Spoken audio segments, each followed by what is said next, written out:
consigo acompanhar. Boa noite, pessoal. Estamos aqui hoje, mais uma vez, para falar sobre assuntos relevantes relacionados ao nosso bem-estar.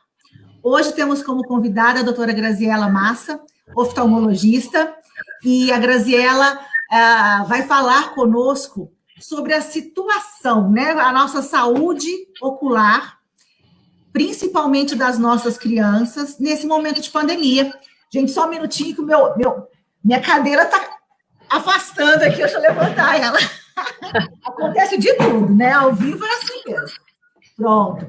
Então, nós vamos falar com a doutora Graziela sobre a saúde ocular nesse momento que estamos todos muito suscetíveis, muito expostos a telas, devido a esse momento de pandemia, né? Então, vou passar para a doutora Graziela a palavra para ela se apresentar e já deixo uma perguntinha aqui para ela de cara. Graziela, antes a gente já vivia um terror. Menino, sai do computador. Menino, não fica tanto tempo na frente da televisão. Menino, sai do celular. Porque a gente já tinha essa noção da quantidade de tempo de exposição às telas e como isso é prejudicial. Agora, piorou tudo, né? Então, comenta para nós aí um pouquinho sobre esse antes e esse agora. Claro, depois das suas apresentações.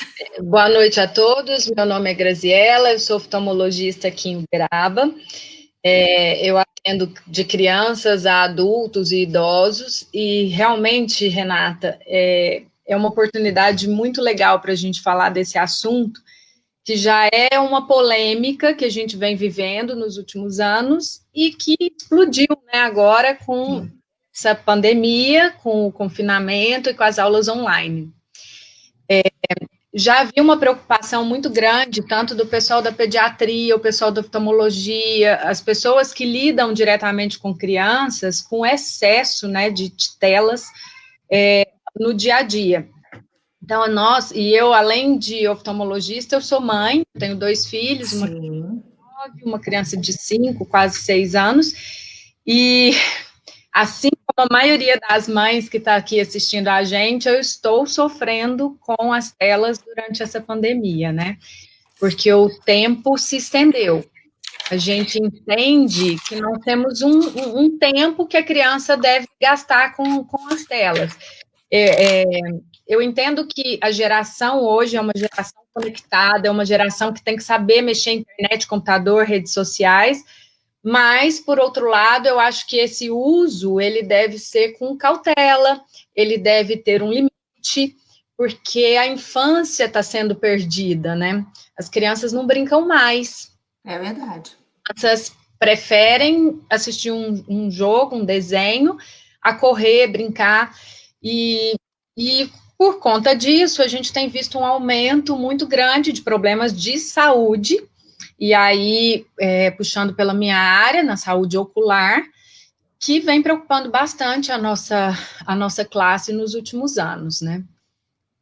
Pois é, você estava comentando comigo, né, Graziela, que o número de atendimentos de crianças, principalmente, com dificuldade visual, eu não me lembro se você chegou a falar se era mais miopia, se era mais... Qual que era o problema que está sendo mais recorrente, que ele aumentou demais, né? Eu já tenho visto esse aumento, as crianças estão começando a usar óculos mais cedo. É claro, lembrar que hoje as crianças vão mais ao consultório, e desde que nascem, né, elas já estão chegando até nós. Então, a gente melhorou a qualidade e a quantidade de diagnóstico. Sim. A gente tem visto uma progressão nesses graus, que normalmente o mais comum tem sido miopia. E o que é a miopia? É a visão ruim para longe e uma visão melhor de perto. E o que a gente tem que se atentar é que a criança está desenvolvendo a visão. A visão é um aprendizado, ela vai desenvolvendo até por volta dos 8 a 10 anos de idade.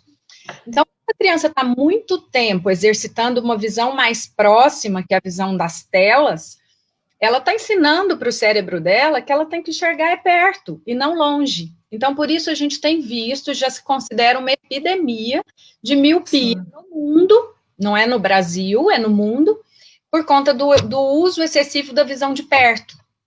A gente não tem pausa,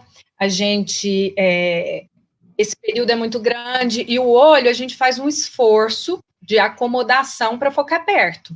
Então, eu faço uma analogia com cãibra. Quando a gente faz uma caminhada muito longa e não para descansar, a gente pode ter cãibra, né? A mesma coisa funciona para a visão. Quando você está muito tempo, o cristalino humano, que é a lente, uma das lentes do nosso olho, ele foca perto, longe. E a criança está focando perto por muitas e muitas horas e sem descanso. Então, pode acontecer espasmos de acomodação, que a gente chama, né? E com isso, vendo miopias cada vez maiores, de aumentos rápidos. Pode acontecer o cansaço visual e ainda a síndrome do olho seco, secundária ao uso do computador. Eles chamam de síndrome ocular do computador, que é uma mistura disso tudo. É uma mistura do seco, uma mistura do grau, uma mistura de cansaço e dor de cabeça. E agora, com essa retomada de atendimentos para doenças crônicas e tudo mais, eu tenho visto um aumento de grau ainda mais rápido. Entendi. Eu peguei crianças que aumentaram 1,5 graus, 1,75 graus e às vezes em menos de um ano. E o que está associando a isso? As aulas online. As aulas online. E não é só as aulas online. É o comportamento mesmo, porque o que acontece? As crianças estão tendo aula, por exemplo, a minha filha tem aula da 1 às 5. A escola dela foi bastante cuidadosa de colocar um intervalo de 10 entre uma aula e outra. Então, o que a gente... Para que serve esse intervalinho entre uma aula e outra? É para a criança levantar, alongar o pescoço, tomar uma água, relaxar os olhos, olhar longe, olhar pela janela, para poder relaxar aquele esforço acomodativo que estava só perto. E o que as crianças estão fazendo, e eu estou vendo dentro da minha casa? Elas mudam de tela e vão conversar com os amigos no chat, ao invés de descansar. Ou aí então vão para os joguinhos, né? Ou então vão para os joguinhos. Exatamente. E aí acabou a aula, no final do dia, as crianças ou têm que fazer tarefas, ou têm que estudar, ou vão continuar nos joguinhos. Né? Não está tendo repouso mais. E com relação ao olho seco que eu comecei a falar, o que acontece? A gente pisca mais de 20 vezes por minuto, é variável isso de pessoa para pessoa. Quando a gente está aqui na tela, a gente pisca muito menos, tanto a criança quanto o adulto. E é o piscar que renova a lágrima, que melhora a lubrificação do olho e protege o olho. Então, a gente passa a ter uma síndrome de olho seco. Então, já tem relatos de crianças que acordam de madrugada, chorando com dor nos olhos. Por quê? Porque o olho está pegando fogo, ele queima, ele arde, ele arranha, ele dói. Então, são vários tipos de sintomas, né, que são relacionados ao piscar. Então, isso é até uma recomendação para os adultos mesmo. Para os adultos, a gente tem que lembrar, olha, eu estou na tela há muito tempo, eu preciso piscar. E se o olho está seco, o que acontece? O olho fica vermelho, o olho começa a ficar congesto, a criança começa a ter sensibilidade à luz, de não suportar muito, e aí ela começa a queixar que está doendo a cabeça, que está cansada. Então, são uma série de coisas que estão vindo aí com essa mudança de comportamento que nós estamos tendo agora com o confinamento. Eu percebo muito isso aqui em casa, Graziela, principalmente no meu filho menor, que está com 7 para 8 anos, ele tem muito isso. Ele, às vezes, sabe aquela sensação, quando a gente acorda pela manhã e tem aquela dificuldade na exposição de olhar para a luz do sol, não diretamente, claro, mas mesmo quando ela entra pela janela indiretamente, ele, à tarde, assim, se ele sai do quarto de uma aulinha online, por exemplo, ele já olha para fora, assim, eu falo, vai lá para fora, olhar para o céu um pouco, ele já fica com dor nos olhos, não dou conta, não tolera, né? Então, essa intolerância já está sendo bem percebida aqui na minha casa. A gente tem prescrito bastante lubrificantes oculares, né? Que são lágrimas para melhorar essa lubrificação do olho. Mas essas medidas simples de intervalos, de parar um pouquinho, elas já ajudam bastante. Aqui em Uberaba a gente já sofre um pouco com esses sintomas por conta do nosso clima, que é muito seco, né? Vivendo esse clima seco nesse momento. Então, eu acho que esses sintomas estejam um pouco mais aflorados nesse momento, né? Então, vamos só relembrar aqui um pouquinho, porque nós estamos falando aqui principalmente de crianças, e elas ficam tanto tempo expostas a isso, e elas também não percebem o que está acontecendo, né? Então, relembrando para nós, mamães, quais são os sintomas que podem ser relacionados diretamente a essa excessiva exposição a telas. Então, é o olho seco, coceira nos olhos, entumecimento ou inchaço da região dos olhos, dores de cabeça. Essa dor de cabeça é localizada aqui frontal, Graziela, geralmente? Principalmente, tá? Principalmente frontal. Mas nós temos mais uma dorzinha que vem aí também, que é a dor no pescoço. Além da tela, as nossas casas não estão adaptadas para as alturas das crianças. Sim. Em termos de ergonomia, o ideal é que a tela esteja ligeiramente abaixo da linha do olhar. Como as crianças são pequenas, às vezes as cadeiras não dão as alturas. Aqui em casa, minha filha assiste aula aqui, onde eu estou. Essa tem ajuste, mas mesmo eu subindo no ajuste máximo, ainda fica um pouco, então eu ainda coloco uma almofada por baixo. Por quê? Porque se a criança olha na tela de baixo para cima, ela expõe seu olho mais ainda ao ressecamento. Porque o olho vai estar mais aberto. Enquanto se está um nível um pouco abaixo do olhar, além da postura do pescoço, da coluna, o olho está um pouco mais protegido pela pálpebra superior. Então, é uma dica que eu sei que é difícil, porque as nossas bancadas, as nossas cadeiras, elas são feitas para adultos. E agora, são pouquíssimas pessoas que têm uma casa totalmente adaptada para infantil. Exatamente. Né? Tem que adaptar com almofadas, com a altura da tela, se possível. Quando é laptop é mais fácil, porque aí a tela fica mais baixa. Porque em casa, como tem aula ao mesmo tempo, um está no computador, o outro está no laptop. E aí eu pus o menor no laptop, porque ficou mais fácil da gente adaptar a altura da tela, né? Entendi. Graziela. Não, pode continuar, desculpa. Só terminando com o assunto da dor de cabeça, a dor no pescoço, a dor na nuca. Porque crianças, eu vi por alto alguma pergunta se era melhor assistir aula no laptop, no computador, no celular. Isso. Eu tenho um pouco de restrição com o celular por vários aspectos. Um deles é que o celular fica mais próximo. Além de tudo isso que a gente comentou, existe uma luz azul que é emitida pelos dispositivos eletrônicos, todos eles, celular, tablet, computador, televisão. E quanto mais próximo, mais risco a gente pode ter. E risco de quê? Suspeita-se, isso nós vamos saber anos depois, porque esse uso mais intenso de tecnologias é uma coisa mais recente, mas se que isso causa liberação de substâncias oxidantes e vão causar um envelhecimento um pouco mais precoce. E o que seria esse envelhecimento?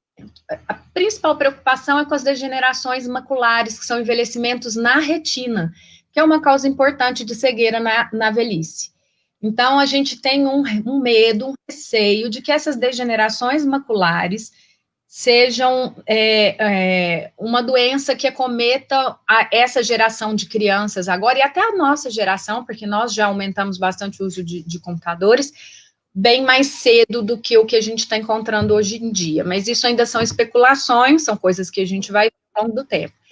O celular, por estar mais próximo, a gente vai estar mais sensível a essa luz. Então, na minha opinião, se há possibilidade de assistir num computador ou num tablet que pode ser afastado, é melhor, porque o esforço acomodativo vai ser menor, a proximidade dessa luz azul nociva também vai estar mais distante. Então, assim, só para resumir, celular é pior, depois vem o tablet, depois o computador e depois a TV. Então, a dica é, nos intervalos, se quer assistir um desenho, se quer assistir uma série, quer assistir um filme, assista na TV. Eu falei que eu nunca imaginei na minha vida que eu ia pedir para as crianças, por favor, TV. Mas é uma saída, já que as crianças não estão podendo sair muito na rua, né? Por conta da situação de saúde que nós estamos vivendo. Acaba sendo também um momento até de interação social, né? Porque elas se encontram nos joguinhos, elas se encontram nas telas através de reuniões via diversas plataformas, né? Então, realmente, a gente nunca imaginou que fosse viver uma situação como essa. E até, assim, com uma experiência como mãe, o que eu acho melhor da TV? Na TV, não só a gente está protegendo a saúde física dos nossos filhos, como nós estamos protegendo um pouco da saúde mental. E por que eu estou falando isso? Porque quando a criança está isolada ali no seu tablet, no seu celular, às vezes ela vai buscando coisas que não são legais. E hoje a gente sabe que a internet não adianta ter a classificação de censura, não adianta achar que está num Netflix e por isso, Netflix infantil e por conta disso vai ser algo bom, que a gente tem encontrado bastante coisa muito ruim, né, para as nossas crianças em termos de saúde psicológica. Está à disposição ali, a gente não consegue controlar. Isso é fato, né? Isso é fato. Bom, vamos até uma pergunta aqui da Luciana Tironi. O uso excessivo do computador pode causar astigmatismo? Diretamente não, mas o que acontece? Se começar com essa síndrome de olho seco, esse desconforto visual, o que causa mesmo astigmatismo? O astigmatismo são irregularidades na córnea. A córnea é como se fosse uma esfera, não é uma esfera perfeita, mas ela pode ter irregularidades. Então, a síndrome do olho seco pode levar a um desconforto que vai levar a criança a esfregar os olhos e aí sim causar um astigmatismo e até uma doença mais grave, que é uma consequência de um astigmatismo mais intenso, que é chamado de ceratocone. Então, indiretamente, acaba que a gente pode chegar lá. Entendi.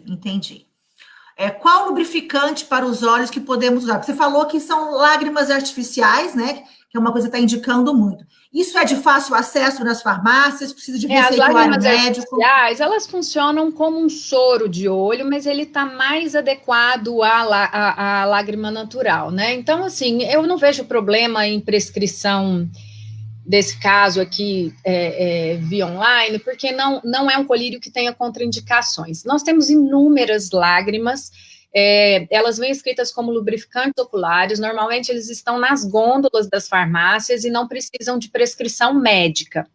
Mas até eu falei o alerta, a lágrima ajuda, mas o certo seria ter alternância, o certo seria não dar dessa lágrima. Né? Entendi. Então, vamos fazer só um resuminho aqui para aqueles que estão chegando agora, tá? As mamães, nós estamos, assim, diretamente responsáveis por isso, porque estamos com os nossos filhos em casa nesse recolhimento, né, obrigatório. Então, estejamos atentas à contínua e excessiva exposição de nossos filhos às telas, tá? Primeiro, se tem que assistir às aulinhas ou alguma outra atividade, preferencialmente um computador, se tem essa condição. Por quê? Pela distância que a criança fica da tela, e essa distância compromete tanto o foco, né? Como é que é o nome que você falou, Graziela? A acomodação ocular, e também a questão da luz azul que todo dispositivo eletrônico emite. Então, de preferência por um computador. De outra forma, um tablet, que a gente consegue manter um pouco mais a distância, para a criança, inclusive, conseguir enxergar melhor. E, em último caso, o celular. Então, evitar o celular ao máximo, seja para jogos, seja para aulinhas, e, sempre que possível, evite a criança no celular. É isso? O que eu sempre falo guarde o celular para aquilo que é rápido. Para responder mensagem, mas aquilo que é mais prolongado, vai assistir um desenho, vai assistir uma série, tente fazer isso mais pela televisão. Entendi. Mas A maioria das crianças hoje, quando tem acesso à internet, elas têm acesso pelo celular dos pais, né? As mais carentes, elas têm no máximo o celular dos pais. Então, mesmo no celular, o que a gente orienta? Que tenha uma boa postura, porque a criança no celular, ela senta, ela dobra a perna, ela vira e ela põe o celular aqui, levanta. Então, assim, tente usar o celular como se fosse um tablet. Posicione bem esse celular e posicione bem a criança. Acho que é fundamental a gente posicionar bem as nossas crianças. Porque igual nós estamos falando de saúde ocular, mas nós temos que lembrar de ergonomia, nós temos que lembrar de várias outras coisas. É uma saúde como um todo. A gente tem como um todo. E influencia, tudo influencia, porque estamos diretamente conectados, né? Exatamente. Bom, então vamos só finalizar a questão das atenções necessárias. Então, mamães, buscar, primeira dica, falando de aulinhas online, entre uma aulinha e outra, no intervalo, buscar colocar a criança para exercitar de uma outra forma. Ir no banheiro, beber água, conversar um pouquinho, brincar de algum... Não dá tempo nem de brincar, às vezes, mas com foco em outra coisa, e não que ela fique ainda permanecendo na frente da tela. Confere, doutora? Confere. E estejamos atentas, mamães. Começou a aparecer com o rostinho inchado. Olhinho vermelho. Olhinho vermelho. Coçando demais os olhos. Dores de cabeça aqui na parte frontal ou na parte da nuca, que também indica má postura. Pode ser ocasionada por má postura, né? Pescoço. Tudo influencia na visão, na saúde ocular das crianças. Então, estejamos atentos.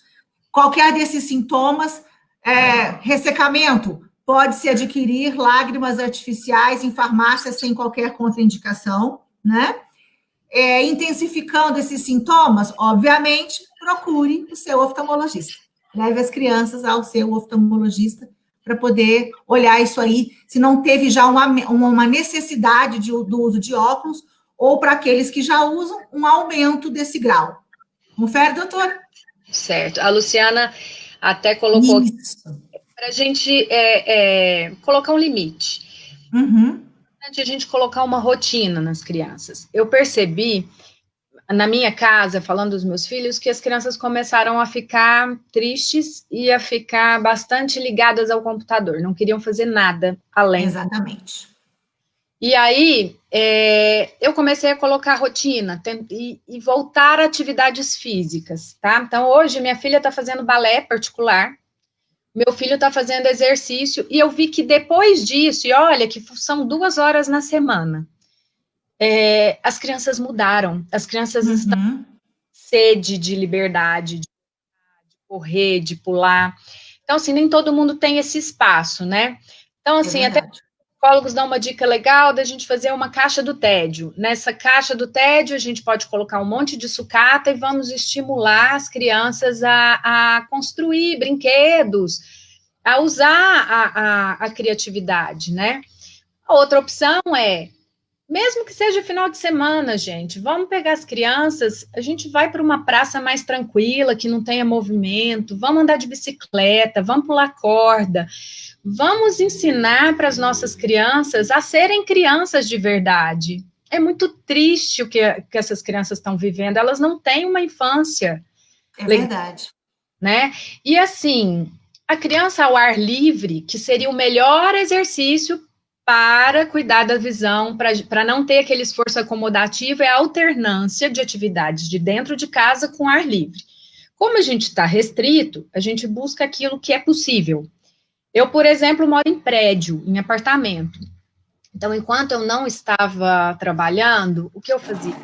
Garagem, vamos andar de patins, vamos andar de patinete todos os dias. E eu via que era um momento de extravasar. E aí eu voltei a trabalhar, fiquei 2 meses em casa e eu vi que as crianças estavam ficando diferentes. Sim. Porque, assim, agora, além de tudo, a gente está tendo que lidar com depressão. Eu tenho com certeza. Crianças que estão engordando demais.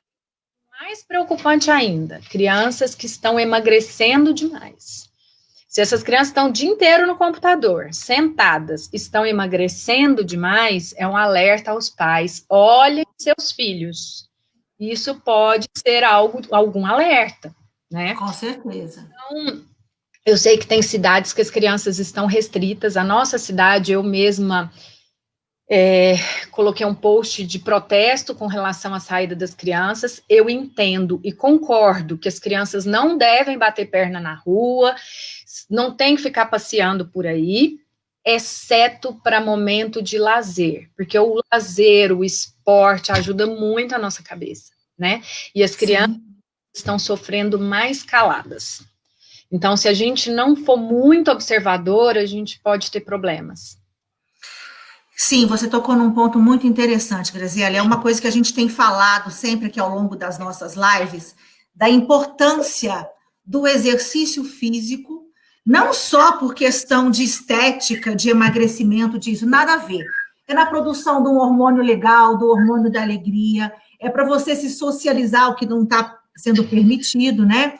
E também para a pessoa que fica muito tempo fechada, isso detona com a cabecinha, com as emoções de qualquer um, principalmente de crianças e dos nossos adolescentes. As crianças, porque não conseguem se expressar, não têm autonomia para se expressar ou para fazer ou acontecer como elas gostariam. Os adolescentes, pela confusão que eles vivem, é um momento bastante de criando identificação e não estão completamente isolados da sua tribo, como falamos numa live aí anterior. Estamos num momento difícil, e a saúde do ser como um todo está comprometida, né? Legal que você falou desse post que você falou de protesto, que você fez em protesto, né? Que eu também eu concordo com a sua fala, sabe? Eles estão muito preocupados com uma doença nova, uma coisa nova que a gente não sabe lidar, mas também não podemos esquecer que existem outras consequências, outras comorbidades que estão sendo deixadas de lado e que também matam. Basta lembrar que a gente vivíamos índices extrapolantes de depressão, como é que fala? Violência doméstica. O meu maior protesto, assim, com relação a essa clausura das crianças foi justamente sobre isso. Por quê? Hoje a gente já sabe, vários estudos estão mostrando que as crianças são menos suscetíveis ao coronavírus do que se pensava.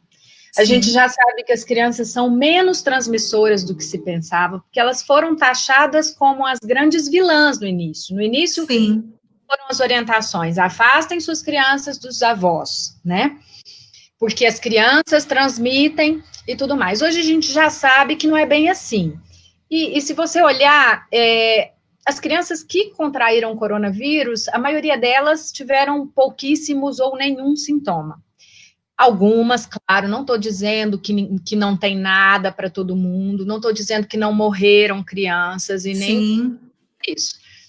Mas as crianças, eu falo que assim, o que está sendo feito com elas psicologicamente é muito grave. Então, aí, de repente, eles colocaram que as crianças não podem sair, não podem ir a um supermercado, não podem ir a um shopping.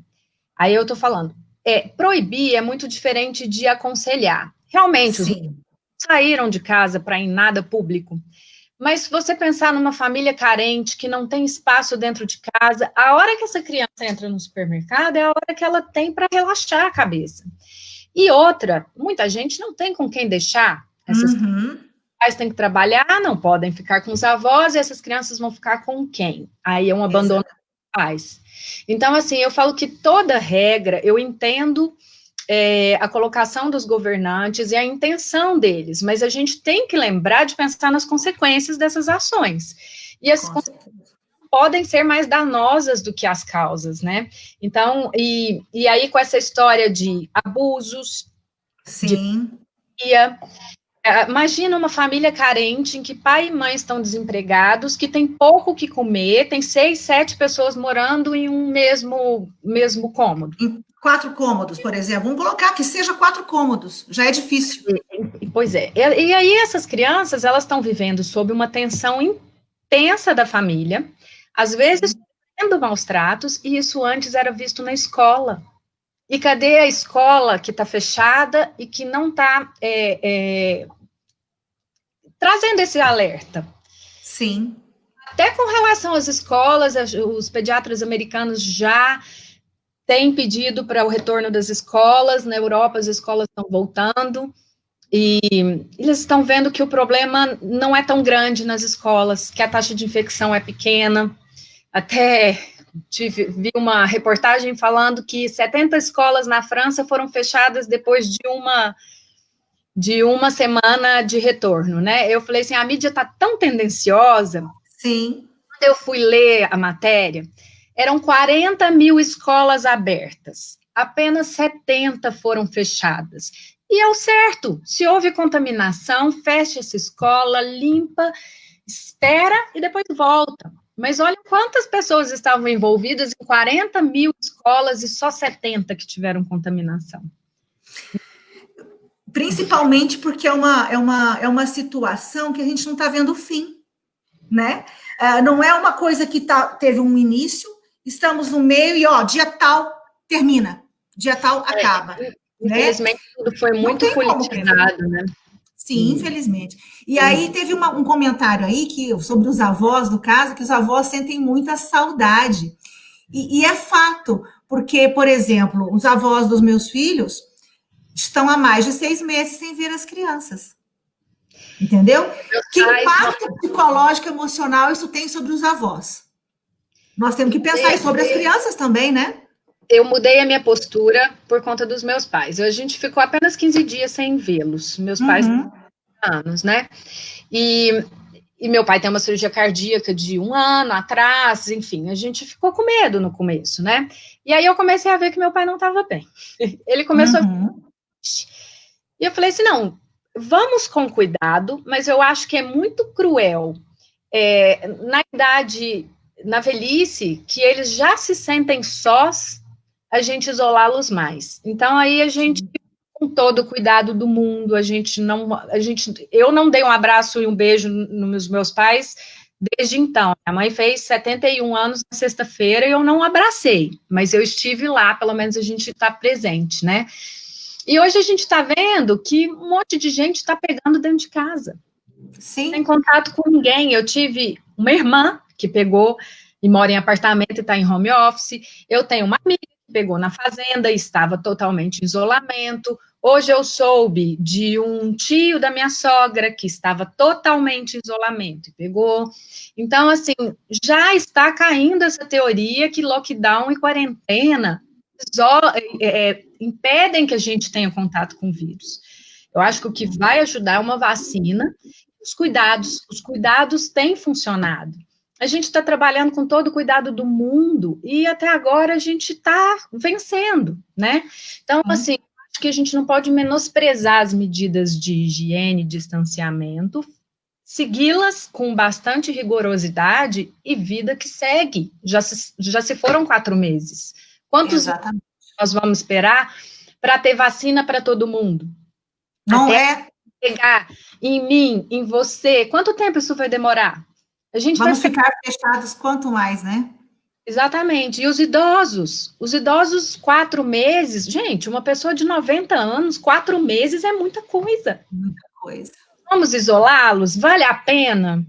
Eu repensei e sei que os meus pais, que até meu pai está me assistindo, eu sei que eles preferem correr esse risco, porque a vida tem que valer a pena. Tem razão, é verdade.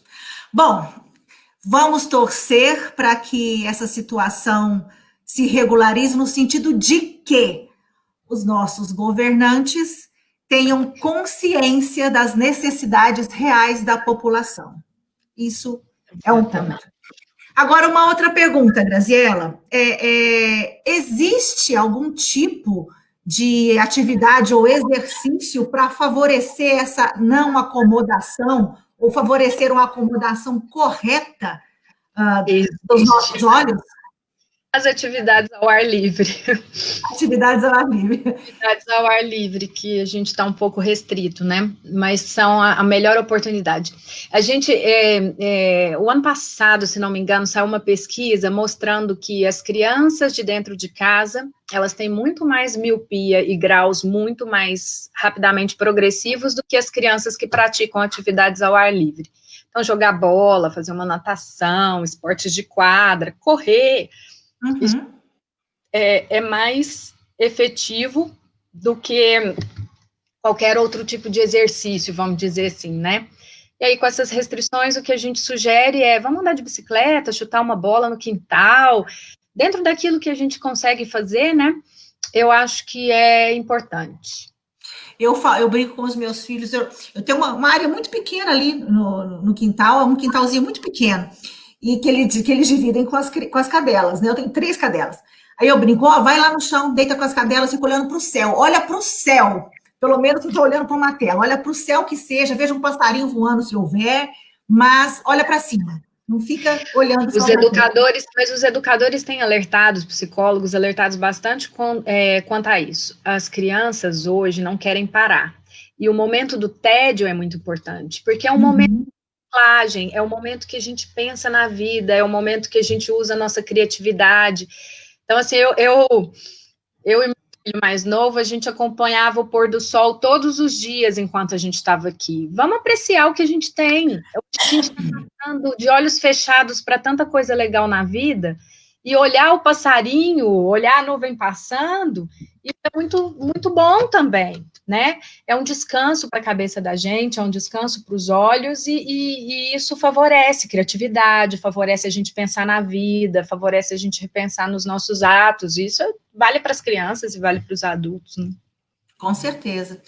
E, Graziela, nós também adultos estamos mais expostos nesse momento, seja por restrição de ir e vir, de movimentação, nós estamos assistindo mais filmes, estamos trabalhando em home office, fazendo muito mais reuniões através de um computador. Para nós também, os cuidados são os mesmos, ou temos algum outro cuidado a mais, além dos cuidados com as crianças? Eu sou uma adepta do exercício físico, né? E eu acho que foi isso, sobreviver a essa pandemia, a esse momento, principalmente aquele momento em que estávamos muito fechados. Mas eu acho que um alongamento, sabe uma outra coisa que me fez super bem? Yoga. Então, quem gosta, eu fiz yoga online, e foi para manter o foco, né? Isso é importante, né? Bom, para quem tem para quem gosta dessas atividades, sim, sempre a gente tem que buscar alguma atividade que a gente se consiga interagir ou se sinta bem executando. Mas temos que pensar também que tem pessoas que não têm essa oportunidade. Existe alguma coisa para ser feita além de olhar para o céu? Bom, aí agora você me apertou, porque a gente já está restrito, restrito demais. Mas assim, eu tenho alternado, eu sei que a gente continua com a visão de perto, mas assim, eu tenho alternado com brincadeiras, um jogo de tabuleiro, uma leitura em família, um joguinho de antigamente, né? Eu acho que isso tudo tem ajudado também a gente a ter outro foco, a ter um ritmo mais lento, né? Porque o computador o tempo inteiro, a nossa cabeça é o tempo inteiro, a gente não descansa. Sabe uma outra coisa que foi muito legal aqui em família, que eu fiz algumas vezes com as crianças? A gente colocava, tem videogame, tem no próprio YouTube, dança. A gente ficava dançando e extravasava. Então, assim, são atividades que ajudam bastante, tanto a gente relaxar os olhos, como relaxar a mente, né? Isso que é importante, né? Só uma coisa. Fala. Eu queria só voltar um pouquinho, só para não perder. Quando a gente falava de telas, existem recomendações de tempos de uso de telas, dependendo da idade. tá? Então, assim, tanto pela Sociedade Brasileira de Pediatria, quanto pela Sociedade Americana de Pediatria, as crianças menores de 1 ano não deveriam ter contato nenhum com telas, tá? Eu entendo que uma mãe que está com uma criança e precisa limpar a casa, às vezes ela use o artifício da tela para ocupar essa criança. E aí eu sempre trago a discussão. Uma criança num canto com um brinquedo, ela se distrai da mesma maneira. Então, se você tem brinquedos coloridos para uma criança pequena, é claro que você talvez tenha que cercá-la para ela não ocorrer nenhum acidente doméstico, mas ela se distrai tão bem quanto, e aí ela está tendo um estímulo, tanto motor quanto de desenvolvimento, muito maior. E aí, depois dessa idade, eles já vão aumentando um pouquinho o tempo de telas. Alguns falam em 1 hora para as crianças menores, alguns falam em 2 horas, mas quando se fala em 2 horas, são 2 horas de computador, televisão, todas as tecnologias juntas, e a partir dos 5 anos a gente já tem que ter um bom senso, depende de cada família. E aí, quando a gente olha as aulas, o meu menino de 5 anos, ele está tendo 40 minutos de aula. Então, assim, a escola se adequou àquilo que é melhor para a saúde. Então, a gente, nossa, ele tinha 5 horas e meia de aula, agora ele tem 40 minutos de aula. Mas é porque a criança dessa idade, nos outros períodos, ela estava brincando, ela estava desenhando, ela estava correndo, né? Então, a escola conseguiu condensar nesses 40 minutos aquilo que realmente é importante da escola, para a criança continuar brincando depois, né? Que é o que a gente está tendo dificuldade de manter essas crianças brincando.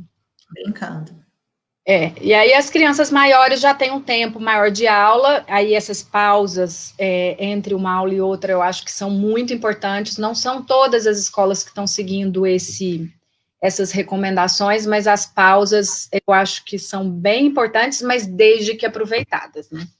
Com certeza. Não adianta ter-se a pausa da aula em si e a criança permanecer na tela, ou jogando, ou interagindo com os amiguinhos ali, né? É uma coisa. Você tocou num ponto muito interessante, Graziela. Nós hoje, quando eu digo nós, eu digo de uma forma generalizada, os pais, hoje em dia, estão realmente achando mais fácil entregar um celular ou um tablet que seja para uma criança, não interessa a idade, do que, às vezes, investir ali 10, 15 minutos mostrando para a criança como brincar ou fazer alguma outra atividade para ela se entreter, né? Então, é uma responsabilidade nossa também, né? Eu acho que é muito nossa responsabilidade. Nós temos uma rotina muito corrida, né? Então a gente chega em casa e está cansado. E às vezes é um sacrifício para os pais fazerem alguma coisa. Eu quebrando a minha cabeça para tirar os meninos da tela, até o livro de Onde Está o Wally eu comprei nessa quarentena, para brincar com os meninos de procurar. Eu tô com a visão de perto ali também, mas mais uma coisa que o Onde Está o Wally me fez lembrar. Não é recomendado o uso de telas 1 hora antes de dormir, tá? Por quê? Porque isso ativa o cérebro. E aí a qualidade do sono é muito pior. Então, são crianças que ficam mais agitadas, que têm uma qualidade de sono ruim, e às vezes até com tendências mais depressivas. Então, assim, é importante olhar isso, não dê a tela mais cedo, tá? Mas ali na hora de dormir é a hora do livro, é a hora de uma música relaxante, é a hora de um papo em família, monta quebra-cabeça. Ontem nós montamos Lego. Então, assim, a gente tem que ter alternância de atividades para não frustrar as crianças, porque realmente as telas são muito mais chamativas e tem muito mais opções do que a gente tem disponível dentro de casa, mas a gente tem que usar a nossa criatividade e temos que dar nossa cota de tempo para essas crianças. De interação, né, doutora? De interação. Assim, eu sou uma pessoa que trabalha muito, eu saio de casa cedo e eu chego em casa à noite. Mas eu não me sinto frustrada por ser ausente. Por quê? Porque eu tento aproveitar muito bem o tempo que eu tenho com as crianças. Então, eu sou uma mãe que brinca, eu só não gosto de brincar de boneca. A frustração é que o sonho dela é que eu brinque de boneca. Mas eu falei assim, mas boneca, eu brinco de qualquer coisa. A boneca é difícil. É a minha praia. Mas é uma questão de gosto, né? Mas tem que aproveitar o nosso tempo, tem que conversar com as nossas crianças, né? E principalmente nesse momento. Doutora, tem uma pergunta aqui, ó, que a Luciana está propondo. Existe vitamina para os olhos que sirva de prevenção para as crianças? Existe alguma coisa nesse sentido? Existem vitaminas para os olhos, mas que elas têm uma indicação para os envelhecimentos e as degenerações de retina, ou algumas para olho seco que entraram mais recentemente no mercado. Mas a gente não tem uma recomendação formal de uso de vitaminas para prevenir piora da visão. Mas a santa vitamina A é uma vitamina que ajuda bastante, né, na prevenção de doenças oculares e que está presente no monte de legumes, como cenoura e frutas, as coisas mais amarelas, alaranjadas, elas são ricas em vitamina A. Folhas verdes também são interessantes. Eu sei que as crianças, às vezes, nós temos as crianças que comem bem, as crianças que são mais restritas, mas a gente consegue alguma coisinha introduzir na alimentação. Obrigada. Deixa eu aproveitar você aqui e fazer uma pergunta que sempre me deixou encucada, que aconteceu com a minha filha agora, semana passada, que nós fomos participar de alguma coisa da escola, que fez, tipo assim, passar de carro e pegar uma lembrancinha, uma coisinha assim, né? E durante a movimentação de carro, minha filha, que sentou atrás, começou a reclamar que estava ficando tonta e com enjoo. Isso tem alguma coisa a ver com o ficar muito tempo focado de perto numa tela, ou não tem absolutamente nada a ver? Pode ter alguma coisa a ver?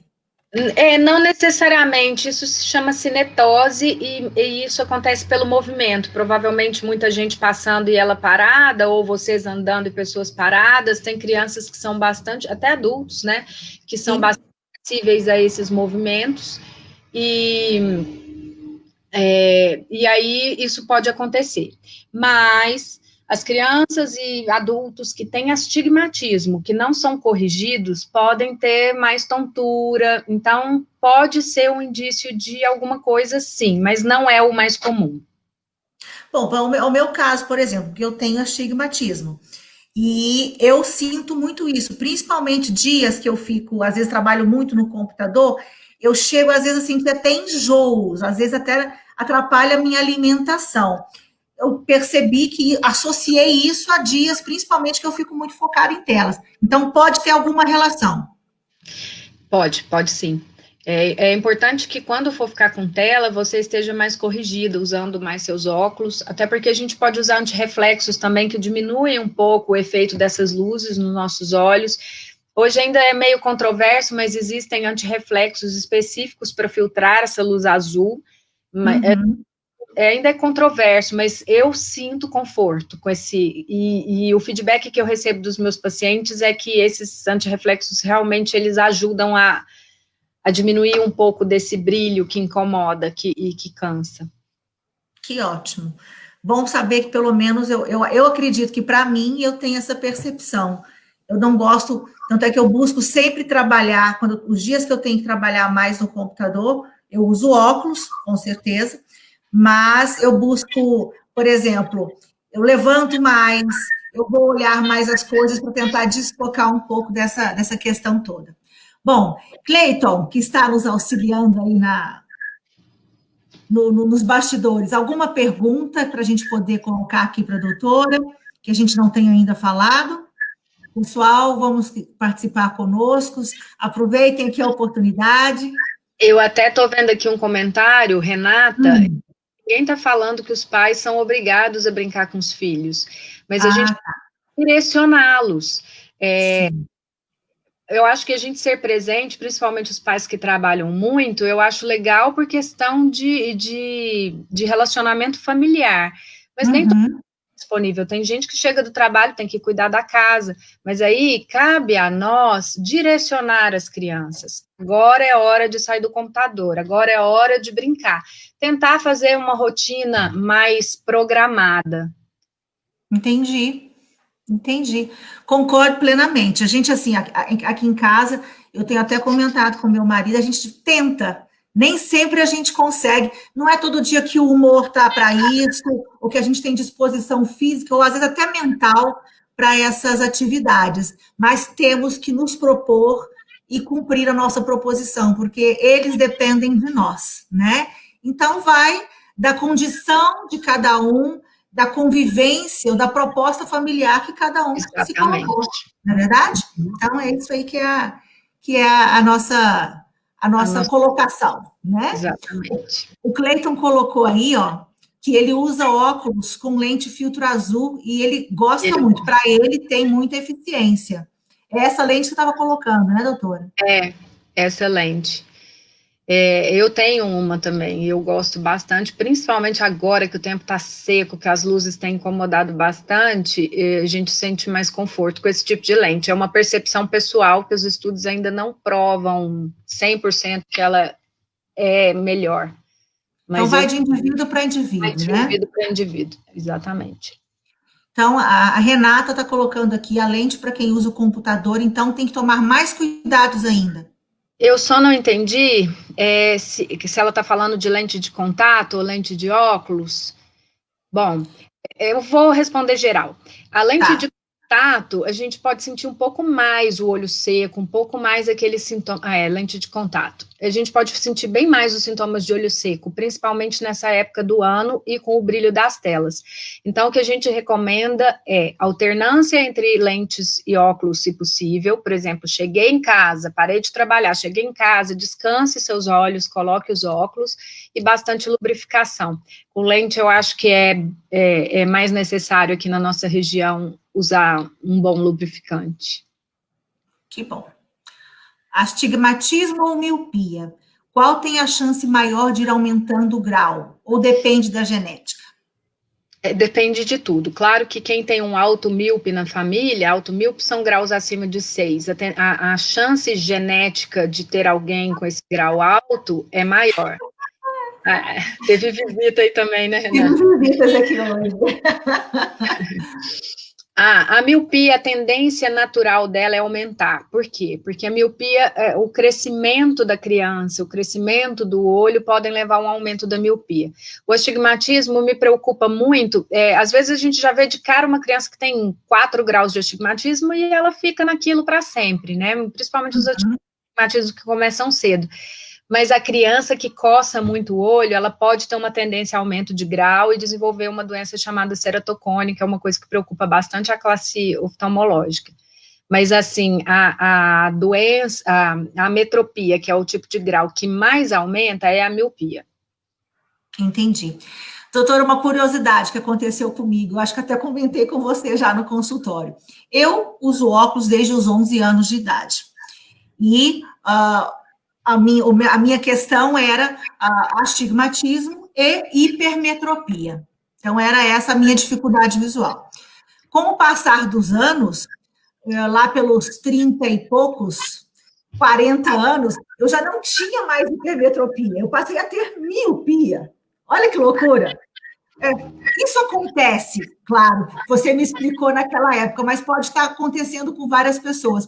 Por que isso acontece? O que se dá nessa movimentação aí? Sair de hipermetropia para miopia?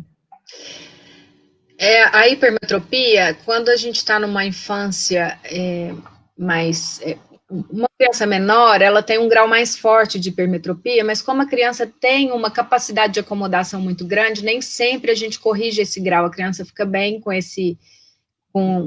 tendo um grau maior. Então, a gente vai prescrever graus de hipermetropia mais para graus mais fortes ou quando a criança entorta os olhos pelo esforço acomodativo. Aí vai chegando na idade adulta, esse grau, a necessidade de uso desse grau diminui. Então, nem sempre é que o grau diminuiu, é que a sua necessidade diminuiu. Entendi. E aí vai chegando perto dos 40, na verdade, o que aconteceu com você foi um pouco diferente e pode ser relativo ao uso de telas, mas o que a gente quer é que próximo aos 40, quem sempre foi hipermétrope volte a aumentar esse grau.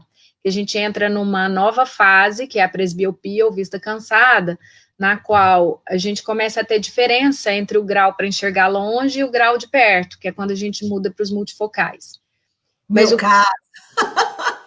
Mas o que eu tenho visto hoje é que mesmo adultos, que a gente esperava pelos estudos, pela literatura, que os graus de miopia, hipermetropia, estigmatismo se estabilizassem por volta dos 21 anos de idade. Com pequenas variações, né? E hoje a gente tem visto que tem adulto com 30, adulto com 35 mudando o grau pelo uso de telas. Então, até nisso, essa nova... Porque, para mim, as crianças hoje já nascem com isso, já nascem nessa realidade. Eu fui ter contato com computadores telas, sei lá, depois dos 20, muito depois dos 20 anos. Então, a gente tem que ter essa condição, né? Essa noção de que isso acontece. Bom, a Lu colocou aí que a filha dela tem miopia no olho direito e astigmatismo no olho esquerdo. Às vezes acontece. Quando tem tanta simetria, é importante observar se ela não coça mais um olho do que o outro. O ceratocone, que eu falei algumas vezes aqui, ele pode ser unilateral e pode estar muito relacionado ao jeito que a criança dorme, algum contato, mas às vezes tem gente que acontece, de ter graus diferentes, e o importante é que quanto mais cedo isso é diagnosticado, melhor a chance dessa criança enxergar bem. Igual eu comentei no comecinho da nossa live, a visão é um aprendizado. Então, por exemplo, quando uma criança vou dar um exemplo, ela não tem grau no olho, e tem 2, 3 graus de miopia no outro olho, se isso não for detectado logo, esse olho fica preguiçoso, ele não desenvolve o potencial de visão. É como se, isso se chama ambliopia, o nome técnico. É como se o cérebro entendesse que aquele olho enxerga mais embaçado. Então, a criança cresce e fica com deficiência nesse olho. No começo, eu tenho 12 anos de profissão, no começo da minha profissão, eu pegava muita gente que ia tirar a carteira de motorista e descobria que não enxergava de um olho. E nunca tinha percebido isso, porque cresceu enxergando daquela maneira. E era só uma diferença de grau. Hoje, com a melhora do acesso e orientação das pessoas a procurarem sempre um oftalmologista, eu estou vendo cada vez menos frequentemente esse tipo de surpresa. Então, a gente consegue detectar, às vezes a gente usa tampão para forçar aquele olho que é mais embaçado a enxergar, e a gente consegue que a criança desenvolva a visão e enxergue praticamente igual dos dois olhos. Eu tenho uma paciente que ela tem 8 graus num olho e 0 no outro. Então, Nossa. De contato nela cedo, porque era muito difícil o óculos com 8 graus de um lado e 0 do outro, e ela é uma moça hoje que enxerga 100% dos dois olhos, e que se ela não tivesse sido diagnosticada, com certeza ela teria ficado com um olho deficiente. Olha, que interessante isso, né? Bom, são muitos os questionamentos que a gente pode colocar nessa proposta, mas nós estamos chegando já a 1 hora do nosso bate-papo, né? Então, voa, né? E é muita coisa. Teríamos, assim, muito tempo para poder... Muito tempo não, muito assunto ainda para discorrer, né? Bom, mas vamos fazer só um apanhado aqui do que a gente falou, né, doutora? Se você quiser fazer esse resumão aí para nós, pertinente ao que a gente colocou aqui sobre os cuidados com as crianças nesse período de maior exposição à tela, uma situação que a gente já vinha vivendo e já estava nos preocupando, agora, então, extrapolou todas as preocupações possíveis. Então, vamos aí para as suas considerações finais, doutora. Eu só vou responder uma última pergunta, que é com relação às alergias, e aí eu já faço esse resumo. Muita seca, a gente ainda vê bastante essas alergias. E o que são sinais? Olhos vermelhos, secreção, é uma secreção um pouquinho mais brancacenta, às vezes até se confunde com conjuntivite, às vezes até nós, oftalmologistas, temos um pouquinho de dificuldade de diferenciar uma coisa e outra. Então, assim, o que a gente recomenda é que evite coisas que juntem poeira, que evitem dormir com bicho de pelúcia, se tiver que sejam coisas que sejam mais laváveis, evitem almofadas que não possam ser lavadas, tapetes muito felpudos quando a gente tem crianças mais alérgicas. Então, assim, quando a gente percebe que a criança está com uma alergia recorrente, a gente tem que observar bastante o contato que ela está tendo. Pode ser um animal, pode ser uma almofada, pode ser um bicho de pelúcia, pode ser pólen. Então, assim, são inúmeras causas que a gente tem que ficar de olho, tá? Estão perguntando também de uma criança de 2 anos com o olhinho torto. Muitas vezes as crianças parecem que têm o olho torto e não têm. Mas se essa criança de 2 anos, ela tem o olhinho torto, a gente tem que acompanhar para ver se ela não tem nenhum grauzinho de óculos que precisa ser corrigido e se ela tem necessidade de usar tampão. Porque como a criança tem um olho que olha numa posição e o outro que olha no outro, ela não funde a imagem, então ela tem a visão dupla ou diplopia.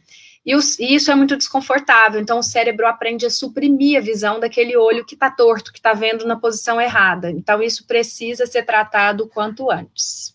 Bom, então acho que eu respondi as perguntas que apareceram aqui para mim, né? Então vamos lá ao resuminho. Eu acho que é melhor eu falar de dicas sobre a melhor saúde com as telas, né? Sim. Intervalo de aula, se possível, peça para a criança levantar, tomar uma água, ir ao banheiro, alongar o pescocinho, para poder relaxar um pouquinho a musculatura dos olhos. Lembrem-se de posicionar bem as crianças frente ao computador. O ideal é que a tela esteja ligeiramente abaixo à altura dos olhos. As crianças tenham uma boa postura na cadeira. Se a cadeira não der altura, coloquem livros, almofadas, o que tiver ali ao alcance para melhorar a ergonomia das crianças durante as aulas.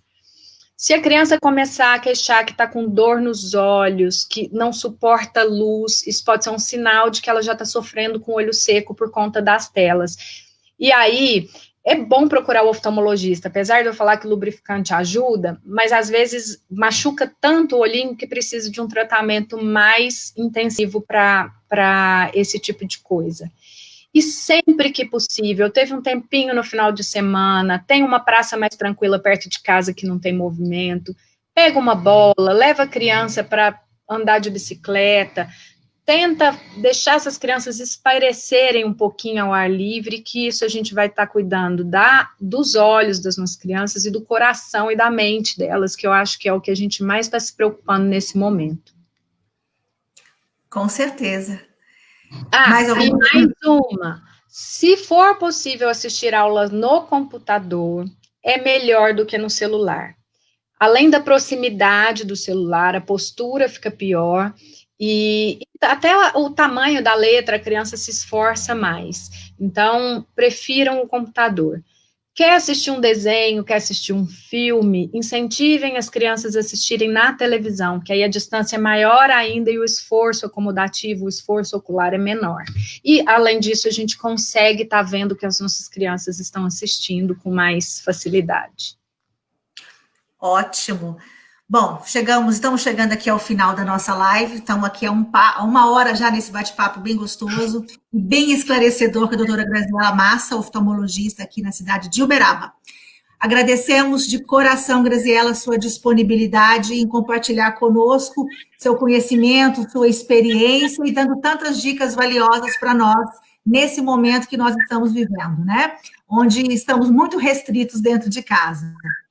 Eu que agradeço a oportunidade, que é um assunto que eu sempre gasto um tempinho, eu falo que eu não perco tempo no consultório elucidando essas dúvidas. Eu acho que a gente tem muito a ganhar com as nossas crianças e a gente conseguir promover uma qualidade de vida um pouquinho melhor para elas, mesmo com tantas restrições, né? Isso é verdade. Bom, papais e mamães aqui que estão nos escutando, essas foram as dicas da doutora Graziela, para a gente conseguir melhorar um pouquinho ou minimizar o quanto possível os efeitos dessa excessiva exposição a telas que estamos tendo, principalmente nossas crianças que estão ainda nessa formação da visão como um todo, assim como disse a doutora Graziela. Agradecemos a todos que participaram conosco, espero que tenhamos sido contribuintes para o bem-estar de todos, das famílias. Reforçando aqui que estejamos atentos a saúde emocional e mental até das nossas crianças e dos nossos idosos. Se para nós que somos adultos responsáveis está difícil lidar com essa situação, tenhamos um pouco mais de consciência que as crianças, elas não sabem expressar as suas emoções, as suas questões. E os idosos estão reféns também, não tanto quanto elas, mas até certo grau, sim, também estão reféns, muito mais do que nós, estão sob nossa responsabilidade. Então, vamos ter essa consciência e vamos tentar orientar os nossos filhos, estar com eles, aproveitando a situação da melhor forma possível, dentro da condição, da possibilidade de cada um, né? Porque, afinal de contas, nós somos os orientadores das nossas famílias. Obrigada, Graziela, por tudo, a vocês que estiveram conosco. E, dando sequência às nossas lives, na próxima semana vamos ter um bate-papo bem interessante também, aproveitando aqui o gancho de hoje, tratando de crianças, vamos ter conosco 4 pessoas, entre educadores e pedagogos, para a gente discutir um pouquinho, um assunto que a gente, nos grupos de mães da escola, vem sempre se perguntando. Essas aulas online ajudam, resolvem mesmo? As crianças estão aprendendo? E aí? Como é que é esse negócio? Então, vamos ver aí com as pessoas, discutir com pessoas que trabalham na área de educação, que estão diretamente ligadas com as crianças, e vamos ver o resultado disso aí, que conclusão que nós chegamos. Cada um tem a sua opinião, respeitando sempre o individual. Assunto imperdível, né? Imperdível. Então, nos acompanhem aí. Muito obrigada, uma ótima semana, gente. Fiquem com Deus. Fiquemos todos com Deus. Beijão. Boa noite, um beijo para todos. Gratidão. Até mais.